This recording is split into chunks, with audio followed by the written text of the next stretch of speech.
Miriam Cates, former British member of the parliament, is here. I'm interviewing her. Thank you very much for your time before the lunch. It's important. Absolutely. What is your impression of Hungary, first of all, and have you talk about the conference? Well, I didn't arrive until late last night, so I arrived in the dark. So it's been First time in I've Hungary. never been before.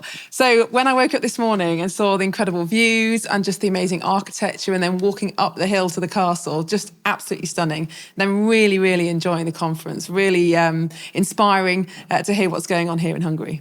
Is it important to talk about the family, like a political issue maybe in these days? Absolutely. Mainly because so many things are going wrong and we're never going to put them right if we can't even admit the problems.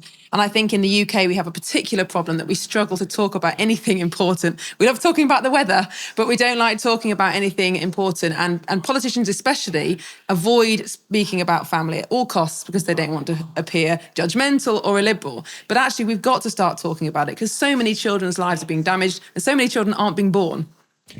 Are you familiar with the Hungarian regulation on family? Are you? I'm becoming more familiar. I've long admired much of Hungarian family policy, but obviously I'm learning more about it here. I particularly think it's a brilliant move to exempt mothers from income tax. I think that's a brilliant idea to kind of narrow the pay gap, as it were, but also to encourage mothers, once their children are at school, back into the workplace. Of course, that's very important for our economies. So I think it sounds like a very good balance. Yeah. The reason I ask this, because if you are familiar, I would ask my last question actually, that is there any element in the Hungarian regulation that can be useful in the UK regulation?